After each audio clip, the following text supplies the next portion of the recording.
माँ मंगलांग चरण रे प्रणाम करी दीपद कहवाई चेष्टा करी। मंचासीन संत चरण रे प्रणाम। मंच बाहर कीर्तन मंडली अच्छा रेढ़ाखल बहु सुदूर आसी बहुत सुंदर भाव आमको साक्षी देइचंती। ये विश्व हिंदू परिषद आमर काकटपुरवासी एठी जे उपस्थित अछंती समस्त को शुभेच्छा हार्दिक अभिनंदन प्रणाम भी मध्य जे मोठ बड़ अछंती बयस रे आमे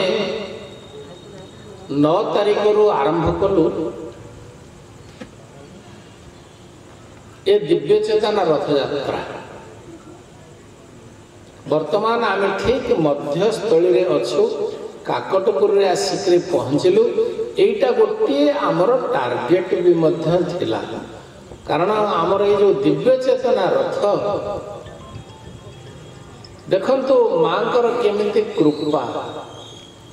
दिव्य चेतना रथ आमर द्वितीय दिन पूरा तार इंजिन सीज गला। आमे सबस्ते मिसी से रथ को केमिति भाव में आनिबा मेकानिक आसी सब किछि करी से आ केही किछि करि पारले नाही केही किछि करि पारले। शेषरे गोटे उपाय बतैले जे तमे पानी ढाली ढाली करी ताको नहीं करी जाओ जते बाट जाऊ जाओ। मु केवल मां को गोटे जिनिस मागिले मां बंधुक कुसुम भाषण पंचमुंडाधिवासिनी आमे 5टा मुंड आपणकर पाद तले कोड़ीबू छेचिबू ठुकीबू अर्थात 5टी नड़िया मुंडर ये मस्तकर प्रतीक अनुसार आपणकर पाद तले बाड़ेबू कौन सी प्रकार ये दिव्य चेतना रथ को काकटपुर पर्यंत तुम्हें नहीं जाओ। आपण विश्वास करंतु आमर समस्ते माने मांकर केमिति शक्ति इंजिन चालुनी किछि चालुनी कौन सी अवस्था रे नाही ताको पानी ढाली ढाली ठीक काकटपुर पूर्व कौन से नुआहाट मो नुआहाट आमे पारी हे गलु आउ 2 किलोमीटर 3 किलोमीटर बाट अछि गाड़ी के संपूर्ण भाव में बंद हे गला आउ चलला। जय मां मंगलांकर जदि मां मंगलांकर कृपा न होता ये पर्यंत ये रथ को आमे टाणी आनी पारि नथंतु। मु एक कथा कहिवार तात्पर्य होछि ए जो दिव्य चेतना रथ आमे आरंभ कलु यह निश्चित भाव रे ए जो काल ये काल हमर चलीछि की काल जानि चंती ये होछि काल सर्प काल। ये काल सर्प जोग वर्तमान चलीछि ज्योतिर्विद अनुसार मु जने ज्योतिष से मु ताको हिसाब करी चली जे आमे बहुत असुविधा भितर पड़िबा हमर बहुत भल मंद भी मध्य ये रास्ता रे हिची बहुत एक्सपीरियंस भी मध्य हिची। आमे रास्ता जाक देखि आसिलु ए चंदनेश्वर ठारू जो उपकूलवर्ती अंचल सबु लोक बहुत दुखर अछंती किछि लोक आसी आम आगे कांदी चंदी कहार झियो पड़े जाइछि कहार व्यवसाय रू किए पैसा ठकी कर नहीं जाइछि एई बुशमेट माने एवं सबुठु आश्चर्य धरणर कथा हला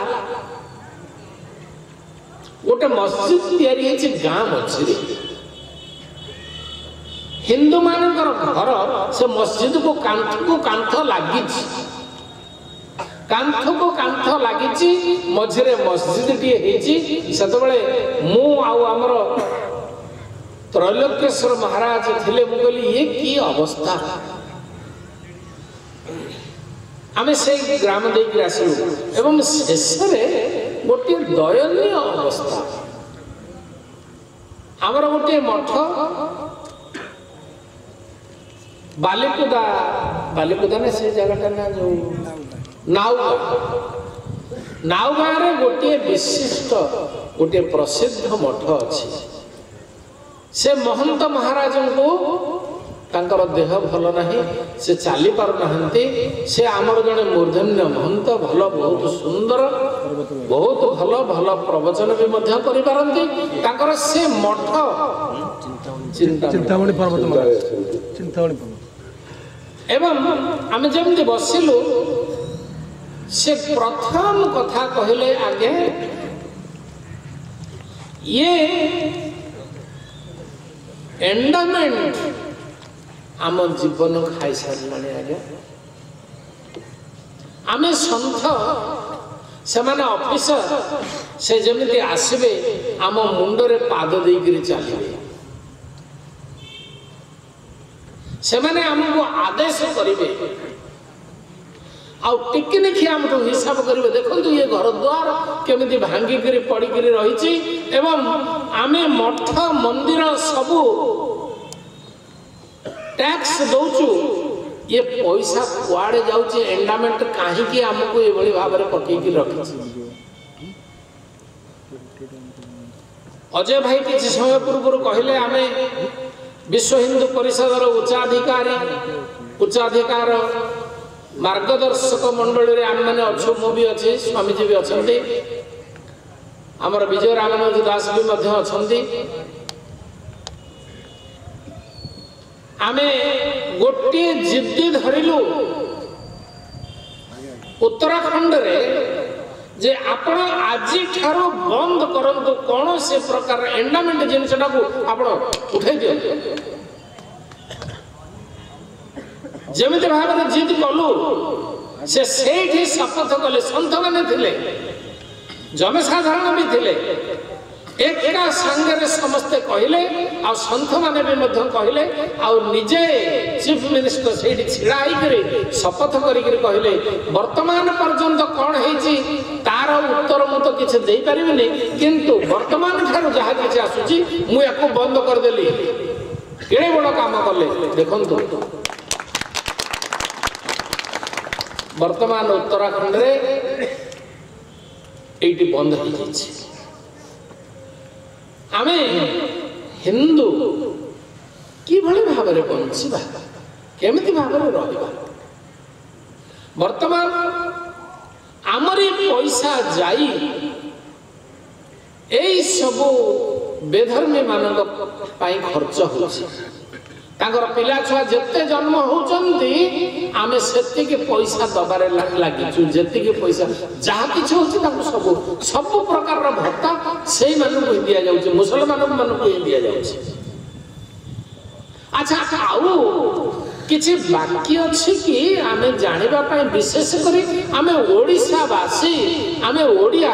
आपण माने चिंता करंतु हमरो की भली अवस्था थिला आमर माँ भौणी मानू